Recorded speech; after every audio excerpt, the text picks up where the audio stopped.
Hello students, welcome to the next session. In previous lecture we discussed about the techniques of scientific management, that is the part 1. Now welcome to the part 2. Next जो हम लोग पढ़ने वाले हैं work study, इसके अंदर total 4 methods दिए हुए हैं। मतलब किसी भी काम को एनालाइज करने के लिए ये 4 मेथड यूज़ होते हैं: method studies, motion studies, time study and fatigue study. So let's discuss one by one each method. आपको ये वर्क स्टडी याद नहीं रखना है क्योंकि आपके कोर्स में कोई वर्क स्टडी करके कोई टॉपिक नहीं है। They are the only techniques. So method study is one of the technique, motion study is one of the technique. So पहला जो हम देख रहे हैं that is a method study. So method study के अंदर क्या आता है कि किसी भी काम को करने का कोई एक बेस्ट तरीका हो सकता है। That we already study in rule of thumb कि that from the traditional method we have to select the best method by analysing that particular method. Like किसी भी काम को करने के लिए अगर 3 मेथड हैं, भाई किसी भी काम को करने के 3 मेथड हो सकते हैं, तो उन तीनों मेथड को आप एक एक करके अप्लाई करो, उनको एनालाइज करो, उनको चेक करो कि which method is more efficient and the profitable for the organisation, and then apply that particular method in organisation. And it is started from the procurement of raw material to deliver the goods to the or the finished goods to the customer। ठीक है, Taylor क्या कहते थे, जो भी आप select कर रहे हो वो शुरू से लेके अंत तक हर मेथड को आपको प्रॉपरली एनालाइज करना चाहिए, and then after you have to apply in the organisation. The next one is the motion study. Motion studies is refers to the study of movement like lifting, putting objects, sitting and changing the position, etc. Means while doing any job, what are the body movements are required to perform that particular task or particular job, that studying in the motion study. Taylor का क्या कहना था कि भाई जितने भी jobs आप कम कर रहे हो उसमें अननेसेसरी मूवमेंट्स जो है उनको एनालाइज करो कि कौन कौन से मूवमेंट जो है वो एलिमिनेट किए जा सकते हैं, क्योंकि जितने अननेसेसरी मूवमेंट्स आप जो कहा जाए कि आप निकाल दोगे या एलिमिनेट कर दोगे, वो जॉब और भी ज़्यादा एफिशिएंट हो जाएगा। For example, Taylor and his associate Frank Gilbreth were able to reduce the motion of bricklaying from the 18 to just 5। मतलब उन लोगों ने क्या किया था कि जो एक काम ब्रिक लेयरिंग का मतलब क्या होता है, when you make constructing a wall, this is called the brick layering. अब जैसे ये आदमी आप देख रहे हो, ब्रिक इसके इस साइड पड़ी हुई है और सीमेंट उसके इस साइड मान लेते हैं पड़ी हुई है, तो अगर ये ब्रिक्स और ये सीमेंट को एक साथ लाता है तो इसको 2 तरफ का मूवमेंट करना पड़ेगा। टेलर ने क्या कहा था कि ये इतना मूवमेंट ना करने के बजाय हम यहाँ पे ही एक ऐसे स्टैंड लगा दें और दोनों चीज़ें साथ में रहें, तो उसको ना इस साइड झुकना पड़ेगा ना इस साइड झुकना पड़ेगा, वो यहीं से डायरेक्ट सामान को उठा के लेयरिंग का काम कर सकता है। तो ये जो नहीं झुकने की वजह से जितना भी टाइम सेव होता है, that make them efficient to the worker.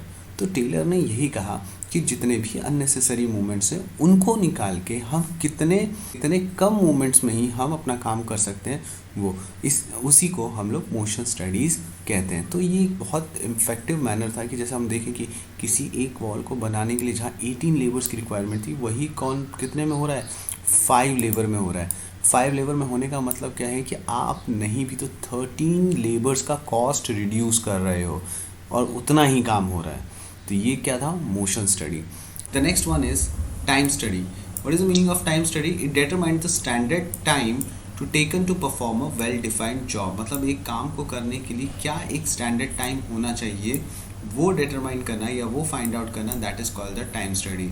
कैसे फाइंड किया जाता है? See, the standard time is fixed for the whole of the task by taking several readings. Several readings का मतलब क्या है कि अगर आप किसी जॉब को करने के लिए अगर आप टाइम सेट करना चाहते हो, तो ऐसा नहीं कि किसी एक इंडिविजुअल ने काम किया and on the basis of that you decided the standard time. Like for example कि एक वर्कर है एक टेबल को, सपोज करो एक टेबल को कंप्लीट करने में वो 1 घंटा लेता है, ठीक है, 8 आवर्स वो लेता है। तो अब ठीक है, एक वर्कर तो 1 घंटा ले रहा है, कोई वर्कर होगा वो 1.5 घंटा भी लेगा, कोई वर्कर होगा वो 45 मिनट्स भी लेगा। Means depending on their efficiency, depending on their quality of work, it's depends कि how much time they are taking. तो इन सभी को अलग अलग जो हमें टाइम मिलेगा, क्योंकि हर इंडिविजुअल एक जैसा काम नहीं कर सकता, ठीक है। अगर आप अपनी क्लास में भी देखो तो किसी की लिखने की जो क्लास वर्क में लिखने की स्पीड होती है बोर्ड से कॉपी करने की, किसी की स्पीड ज़्यादा होती है और किसी का पूरा पीरियड निकल जाता तब भी ख़त्म नहीं होती। तो एक जो स्टैंडर्ड टाइम फिक्स किया जाता है तो वो हर वर्कर से काम करा के उनके टाइम को रीडिंग लेके उनके टाइम को एनालाइज करके एक पर्टिकुलर स्टैंडर्ड टाइम फिक्स किया जाता है। On the basis of that worker have to complete their predefined job and is very important. क्योंकि क्यों इंपॉर्टेंट है, अदरवाइज़ क्या होगा कि एक वर्कर जो है वो ज़्यादा टाइम लेगा और एक वर्कर जो है वो कम टाइम में काम करेगा।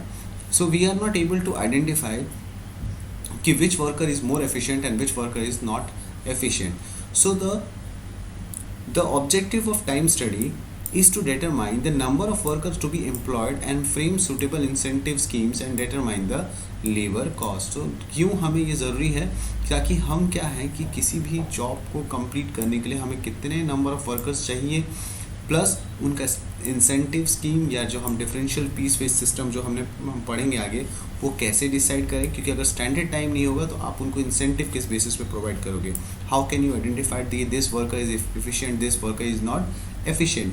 And determining the labour cost means किसी भी एक जॉब को परफॉर्म करने के लिए हमारा कॉस्ट क्या आता है। सपोज करो कि भाई I am not talking about the raw material cost but the labour cost. Like for example कि एक वर्कर जो है वो 1 घंटे में टेबल बना लेता है, ठीक है, और 8 घंटे उसकी जॉब वर्किंग आवर है। तो 8 घंटे में हम बोलें कि भाई 1 घंटा तो उसका लंच का है, ठीक है, यानी बचे 7 घंटे। तो 7 आवर्स में ही will able to complete 7 tables. But हम उसको सैलरी किस घंटे के हिसाब से देंगे, 8 घंटे के हिसाब से। तो वो जो अमाउंट डिवाइड होगा वो 8 आवर्स के हिसाब से डिवाइड होगा and we can easily calculate the labour cost. So that's why it is required to time study in the work study. The next one is the fatigue study. जैसे आपको lunch break मिलता है, क्यों मिलता है, because 4 period पढ़ने के बाद आप थक जाते हो, ठीक है। तो आप सेम वैसे ही एक वर्कर के लिए भी ज़रूरी रहता है कि वर्कर भी क्या होता है कि वो टायर्ड फील करता है physically as well as the mentally. तो इसीलिए पहले क्या था कि कोई रेस्ट लेने की कोई ट्रेडिशन नहीं थी। उनको 15 मिनट का अगर खाने का टाइम दे दिया जाता था, 15-10 मिनट का, बीच में कोई रेस्ट उनको नहीं दिया जाता था। तो टेलर क्या कहते थे कि अगर हम वर्कर्स को एक रेस्ट पीरियड या एक थोड़ा टाइम के बाद उनको ब्रेक दें तो they will regain their stamina and again they will work with the same capacity. मतलब मॉर्निंग में जितनी कैपेसिटी के साथ वो काम कर रहे थे तो same capacity with the same capacity they will work again. And इससे क्या रिजल्ट आया, इससे इंक्रीज इन प्रोडक्टिविटी। उसका रिजल्ट क्या रहा कि प्रोडक्टिविटी जो है इंक्रीज हुई है। So fatigue study is determined to seek to determine the amount of frequency of the rest interval in the completing task. मतलब किसी किसी जॉब में आप ज़्यादा इंटरवल भी दे रहे हो, किसी किसी जॉब में आप एक लिमिटेड टाइम में रेस्ट दे रहे हो। So that is the fatigue study. The next one is the differential piece weight system. Differential piece weight system. This is one of the important techniques is given by the Taylor. Taylor was strong advocate the piece weight system. He wanted to differentiate between the efficient and the inefficient worker. देखो Taylor जो थे वो क्या चाहते थे कि जो efficient worker है उसको ज़्यादा पैसा मिले और इनएफिशिएंट वर्कर्स जो है वो मोटिवेट हो, किसके लिए, एफिशिएंट वर्कर बनने के लिए। ये एक मोटिवेशन का तरीका था, ना कि ये इसलिए कि भाई लोगों को डिमोरलाइज किया जाए। जैसे एक सिंपल सा एग्जांपल लेते हैं कि एक वर्कर है, ठीक है, 2 वर्कर हैं ए और बी, ठीक है। अब 8 आवर्स जॉब में अब सपोज़ करो कि वो 8 घंटे काम करते हैं। अब 8 आवर्स जॉब में ए जो है वो प्रोड्यूस करता है 50 यूनिट्स या 5 यूनिट्स ले लेते हैं, और बी जो प्रोड्यूस करता है वो प्रोड्यूस करता है 4 यूनिट। जो 8 घंटे में जो ए ने 5 यूनिट प्रोड्यूस किया और बी ने 4 यूनिट प्रोड्यूस किया, और उसको अगर हम सेम सैलरी दें कि भाई तुम्हें तो 8 घंटे के हिसाब से काम करना था, तुम 8 घंटे के हिसाब से तुम्हें हम लोग मान लो उसे हम देते हैं 100 रुपये, यानी दोनों 100 रुपये दे लेके जाएंगे। पर यहाँ देखो ए ने 5 यूनिट बनाए जबकि बी ने कितने बनाए, 4 ही यूनिट बनाए। तो यहाँ पे ए बोलेगा कि यार मैं ज़्यादा काम क्यों करूँ, बराबर ही मुझे मिल रहा है, तो मुझे तो 8 घंटे से मतलब है। तो पता चला अगले दिन वो भी 4 यूनिट बना रहा है। तो टेलर ने इस चीज़ को ख़त्म करने के लिए क्या किया था कि उन्होंने पीस वेज सिस्टम इस्टेब्लिश किया था। सो टेलर ने क्या कहा कि भाई लाइक फॉर एग्जांपल ले लो कि स्टैंडर्ड यूनिट हमने पर डे 10 यूनिट्स रख दिया, and any workers is producing more than 10 units, he will get the 50 per unit. यानी फॉर एग्जांपल अगर उसने 11 यूनिट्स प्रोड्यूस किए तो he will get the 550 per day. Whereas any workers is producing less than 10 units, like for example 9 or 8 units, so he will get 40 per unit. So 9 into 40, that is 360 per day. So this create the difference of 190 that should be enough to inefficient workers to motivate to perform better. तो ये actually basically piece वे system लाने का reason क्या था कि जो inefficient workers हैं वो क्या हो, मोटिवेट हो, ताकि वो ज़्यादा से ज़्यादा प्रोड्यूस कर सके in while maintaining the quality of the work. ठीक है, सो पीस वे सिस्टम में हम वर्कर्स को मोटिवेट करने के लिए हम लोगों ने इस्टेब्लिश किया था, टेलर ने इस्टेब्लिश किया था।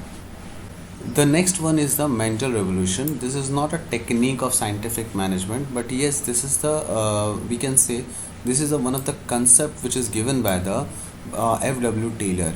अगर आपसे टेक्निक पूछा जाता है तो उसमें मेंटल रेवोल्यूशन हमारे कोर्स में टेक्निक का पार्ट नहीं है, ठीक है, but yes one of the important topic it is. सो ये समझते हैं क्या होता है। मैंने mental revolution already principles of scientific management में मेंशन किया था, कॉपरेशन नॉट इंडिविजुअल। सो उस टाइम पे जो इंडस्ट्रियल एरा था उस टाइम पे ये सोच थी कि वर्कर्स जो है वो काम नहीं करते हैं। मैनेजमेंट या मैनेजर्स क्या सोचते थे कि the workers are not doing anything, and workers क्या सोचते they are overburden and under paid by the management. So Taylor's ने इन दोनों को कहा या इन दोनों की थिंकिंग को चेंज करने के लिए कहा। They employ the changing the attitude of the workers as well as the managers, कि उन दोनों को अपना एटीट्यूड जो है एक दूसरे के प्रति या एक दूसरे के लिए चेंज करने की ज़रूरत है। They need to change their mindset, their attitude. He also said that कि the positive thinking towards each other should be needed to get this or to achieve the goal of the organisation. एक दूसरे के प्रति एक positive attitude रखना बहुत ज़रूरी है, तभी जाके जो ऑर्गेनाइजेशनल गोल है उसको हम अचीव कर पाएंगे। So, according to the concept, the worker and the manager should improve their thinking. Each should realize each other importance while working and the accomplishment of the common goal of the organization. उन दोनों को समझना चाहिए कि वो दोनों एक दूसरे के लिए ज़रूरी हैं और दोनों को एक दूसरे के साथ मिल के काम करना है ताकि ऑर्गेनाइजेशनल के गोल को हम अचीव कर सकें। So that's all for today's. Have a nice day.